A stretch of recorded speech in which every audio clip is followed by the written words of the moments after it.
Sebelumnya di YouTube Short gue udah sempet bahas Oppo Find X8 dan juga Oppo Find X8 Pro secara singkat aja karena ya YouTube Short gitu ya kan, cuma bisa pendek ya kan. Dan sekarang kita bakal bahas lebih dalam, lebih detail soal Oppo Find X8 ini. So langsung saja kita dibahas, ini dia.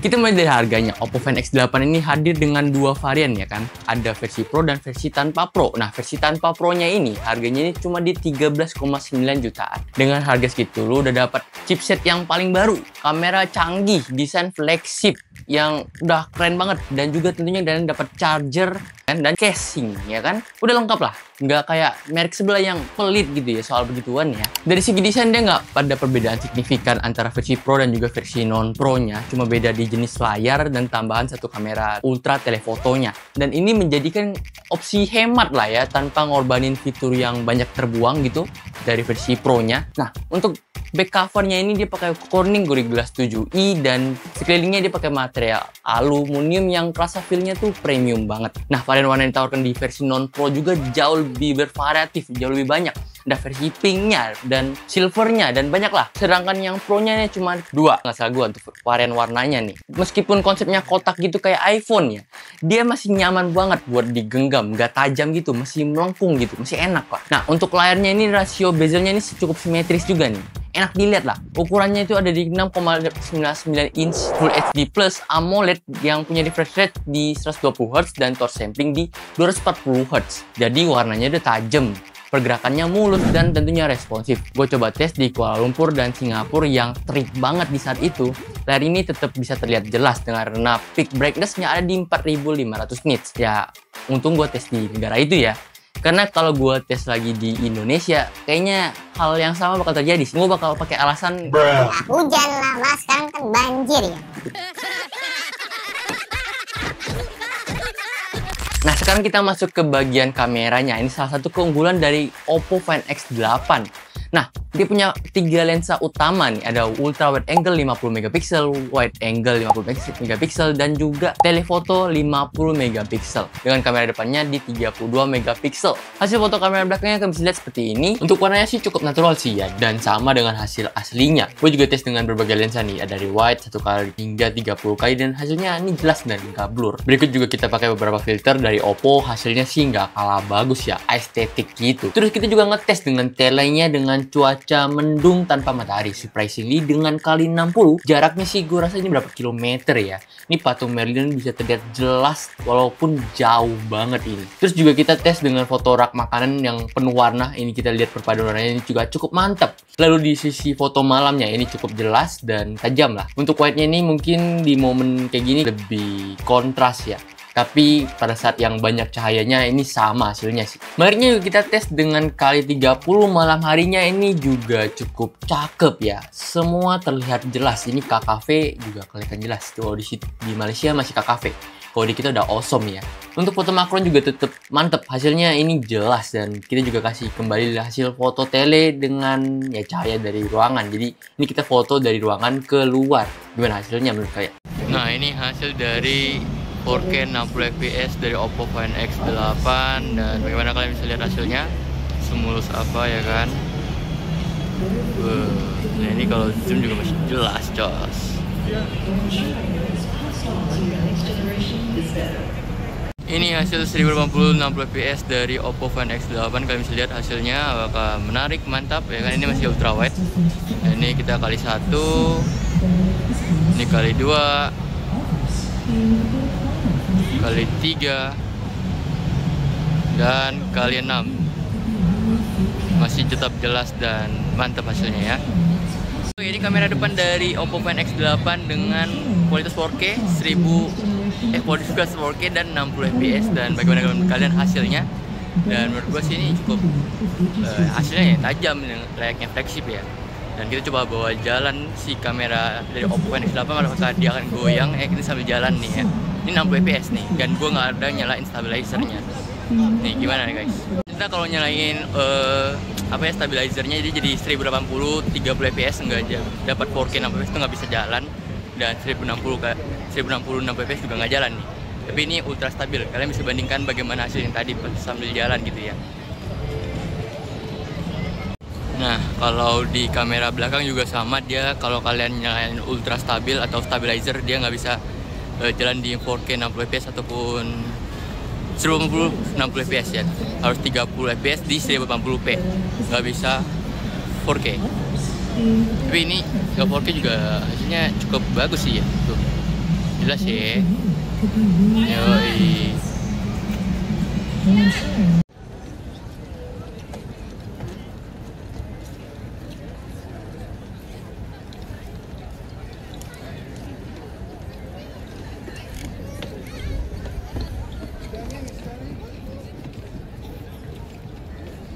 Dan untuk hasil kamera depannya kalian bisa lihat seperti ini. Nah, ini perekaman untuk 4K 60 fps. Bagaimana menurut kalian hasilnya? Untuk ini kamera depan ya, dan ya gue bakal coba nyalain mode suara fokus ya. Ini harusnya ada perbedaan atau tidak ya kan? Oke, ini udah fokus suara. Bagaimana hasil suaranya? Kalian bisa coba tes sendiri, bukan coba tes, kalian bisa coba denger hasil suaranya. Dan ya menurut kalian bagaimana hasilnya? Kalau menurut gue di sini previewnya sih hasilnya cukup bagus ya. 1080p-nya, bagaimana menurut kalian hasilnya? Apakah ada yang noise, yang buram gitu? Kalau menurut gue ini hasilnya sih cukup bagus ya. Coba kita bawa jalan. Harusnya sama seperti perekaman pagi dan siang.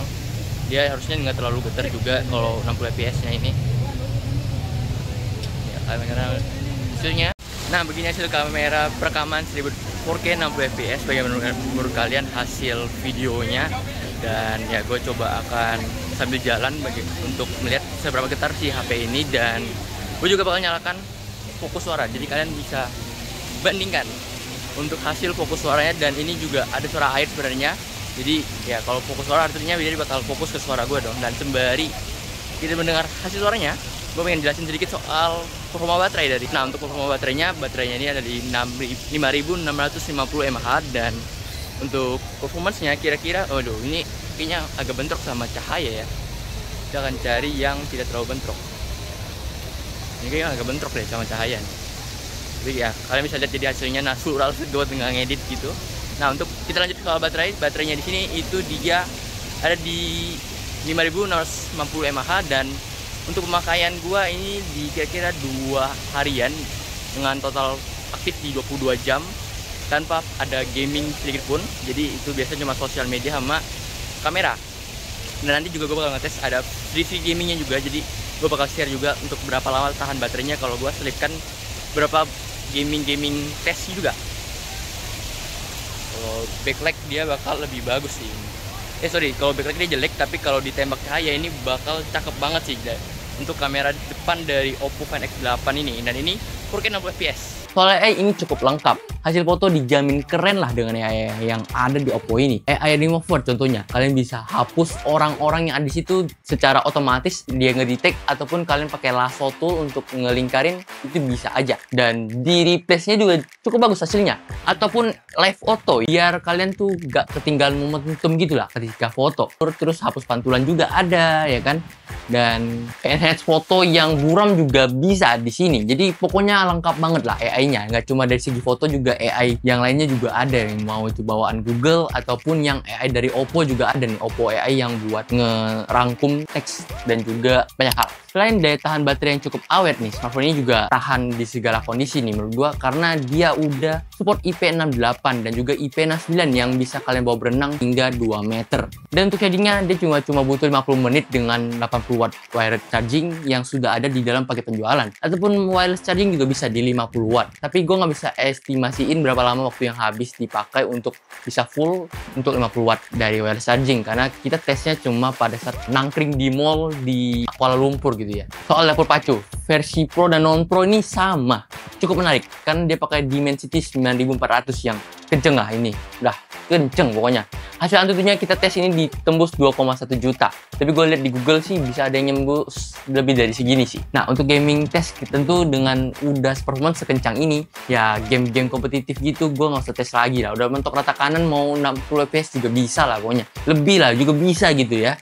Nah, jadi kita tes aja ke game yang mungkin bisa dibilang masih cukup berat lah ya. Tapi ya kayaknya HP kayak gini juga nggak terasa berat sih harusnya. Genshin Impact. Performanya sih udah mentok kanan ya gue tes, dan juga ini paling ya sedikit panas di bagian deket-deket belakang arah kamera gitu. Tapi ya wajar-wajar aja sih menurut gue.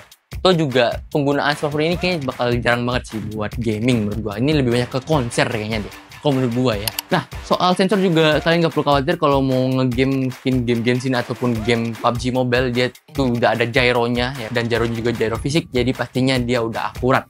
Nah, di sisi sensor lain, fingerprint dalam layar dan juga berbagai sensor lainnya lengkap semua. So, gimana untuk harga dan flagship Oppo yang satu ini, Oppo Find X8 ini menurut kalian gimana? Menarik gak?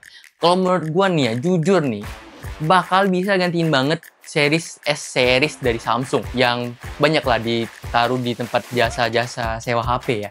Nah, ini kayaknya bisa gantiin karena biar bervariatif lah, dan hasilnya juga cukup bagus.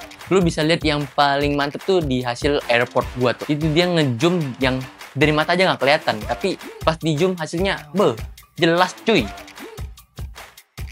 Dan tentunya dia masih bawa chipset yang flagship tanpa ngorbanin banyak hal lah. Tapi kalau menurut kalian gimana? Lebih baik versi Pro-nya? Coba komen di bawah.